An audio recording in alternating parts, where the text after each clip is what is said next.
বন্ধুরা নমস্কার। বিষয় বুদ্ধির উৎস।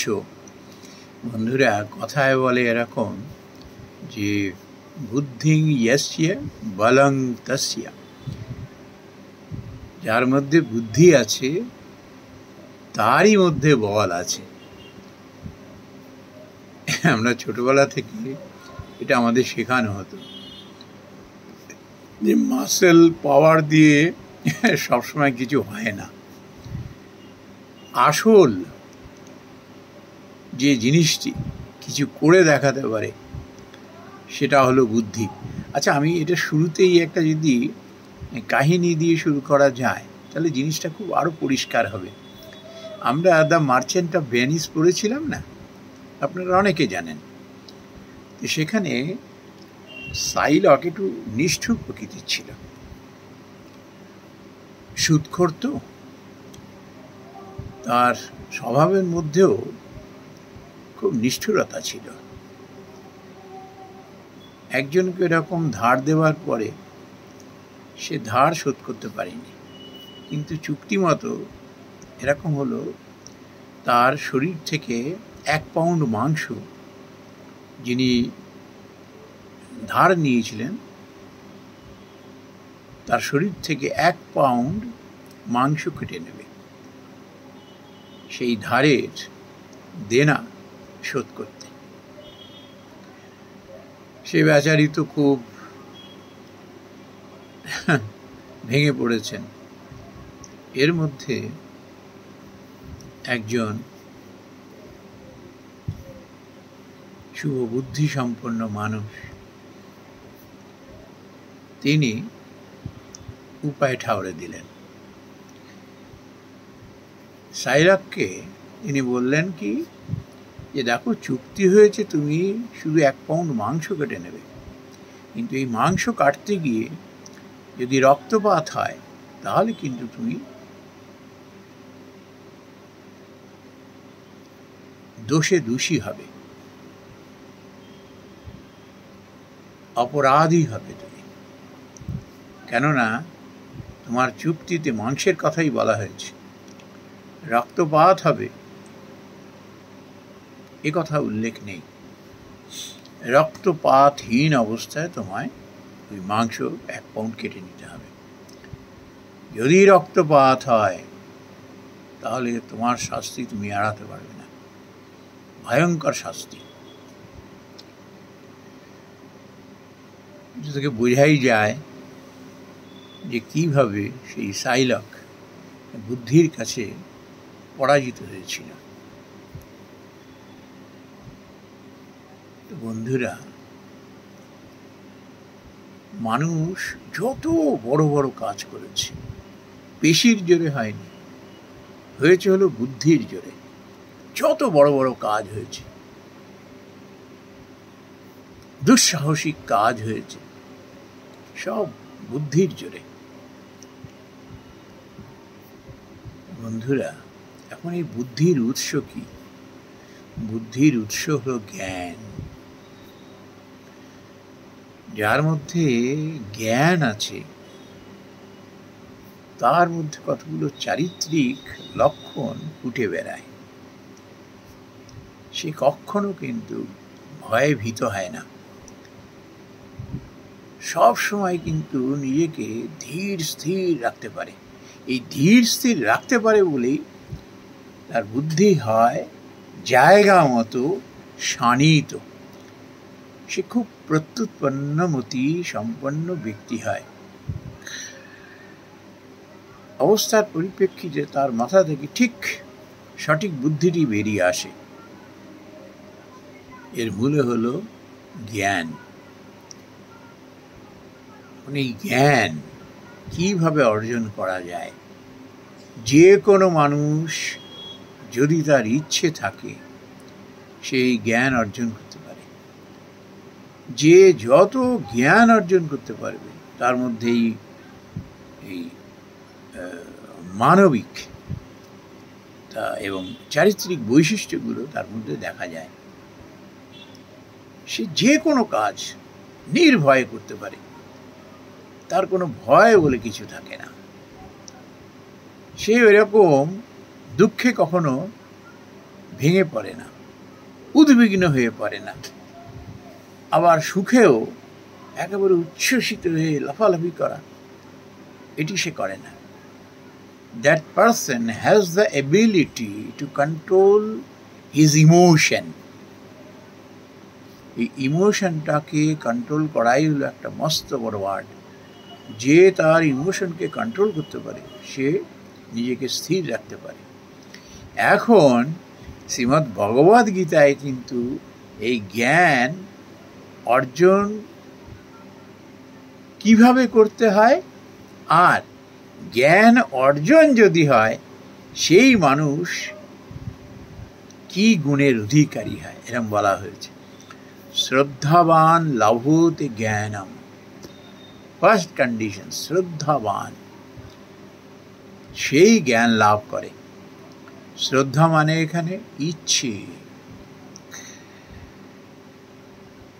জানবার ইচ্ছে, এবং যার কাছ থেকে সে জানতে চায় তার কাছে সবিনয়ে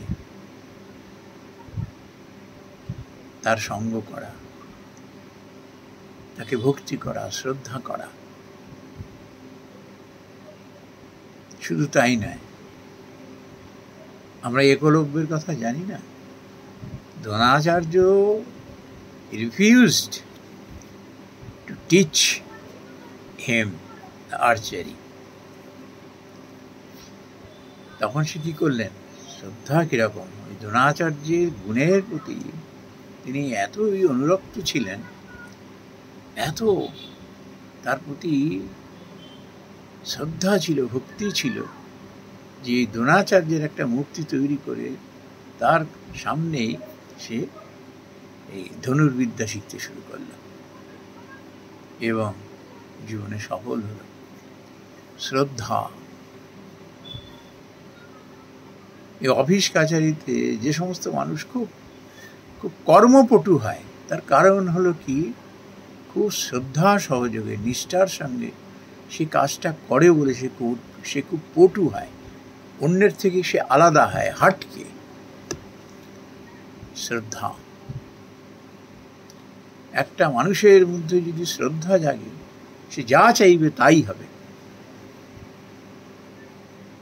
আমরা একটা কথা বলি না, where there is a will there is a way। এই উইলটা শ্রদ্ধা থেকে আসে, ইচ্ছে থাকলে উপায় হয়। শ্রদ্ধাবান লভতে জ্ঞানম তৎপরো সংযতেন্দ্রিয়। আর কি, তার ইন্দ্রিয়ের প্রতি যদি সে লাগাম না ধরতে পারে,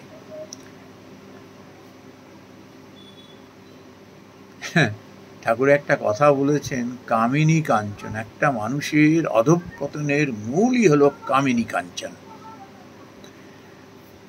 ইন্দ্রিয়কে যদি সে লাগামের মধ্যে ধরতে না পারে, ইন্দ্রিয় যেদিকে টেনে নিয়ে যাচ্ছে ওদিকে দৌড়াচ্ছে। ঘোড়ার 5টি লাগাম ধরে রয়েছে, সেই লাগাম ধরতে সে যদি অসমর্থ হয়, ঘোড়া তাকে টেনে হিঁচড়ে নিয়ে কোথায় যে ফেলবে, তার জীবন বিপর্যস্ত করে তুলবে। তৎপরো সংযতেন্দ্রিয় জ্ঞানম লব্ধা পরম শান্তি। জ্ঞান লাভ হলে কি হয়? পরম শান্তি হয়। অচিরেণ অধিগচ্ছতি। আমাদের জীবনের যে লক্ষ্য, ঠাকুর শ্রী রামকৃষ্ণ পরমহংসদেব বলেছেন, জীবনের লক্ষ্য হলো ঈশ্বরকে লাভ করা। সেইটি তখন সম্ভব হয়। এই জীবনে লাভ যদি না করতে পারি, ঈশ্বরকে অনুভব করা যায়। এখন এখানে একটা কথা বলে যে জ্ঞান শ্রদ্ধাবান লভতে জ্ঞানম তৎপর সংযতেন্দ্রিয় জ্ঞানম লব্ধা পরম শান্তি। আমরা সবাই কিন্তু শান্তি চাই, শান্তি চাই আমরা, কিন্তু শান্তি পেতে গেলে কি দরকার তার? দুঃখেষু অনুদ্বিগ্ন মনা সুখেষু বিগত স্পৃহা। দুঃখে যদি সে অনুদ্বিগ্ন থাকতে পারে, নিরুদ্বিগ্ন থাকতে পারে, দুঃখেষু অনুদ্বিগ্ন মনা সুখেষু বিগত স্পৃহা, সুখের সময় সে স্পৃহা শূন্য হয়ে রয়েছে,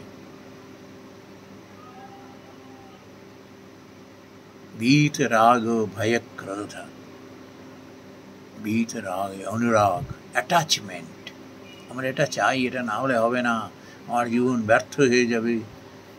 নো, অ্যাটাচমেন্ট থেকে তাকে সরে আসতে হবে, ভয় থেকে সরে আসতে হবে, ক্রোধ থেকে সরে আসতে হবে, তবেই একটা মানুষ ধীর স্থির হয়ে যায়। যখনই সে ধীর স্থির হতে পারে তখন তার বুদ্ধি বিবেচনা শানিত হতে থাকে, জ্ঞান দ্বারা সে এমনভাবে পরিপূর্ণ হয়ে যায়, সেই জ্ঞানই তখন এনে দেয় তার জীবনে পরম শান্তি। তার কারণ কি? সে কোনো জিনিসে তার আর ভয় থাকে না, জীবনে কখনো সে উদ্বিগ্ন হয় না, যা ঘটছে সেটা সে মেনে নিতে পারে।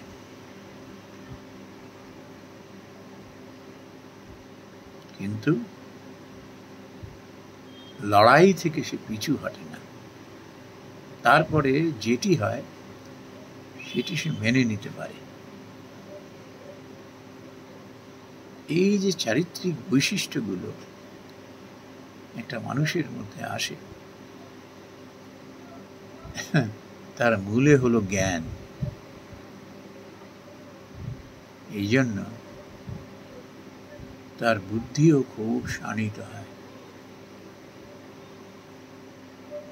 তার বুদ্ধি কখনো ফেল হয় না। That man can reach the goal and knows the art how to reach the goal without stopping himself. Swami Vivekananda বলেছেন না, rise awake till you reach the goal. এই মন্ত্রে সে দীক্ষিত হয়ে যায়, তার ভয় থাকে না। তার কারণ কি? তার মধ্যে এমন একটা আত্মবিশ্বাস যে আমার মধ্যে জ্ঞান আছে, এই জ্ঞান আমায় সময় মতো বুদ্ধি যোগাবে, এই যে ভয় কিসের? নমস্কার বন্ধু।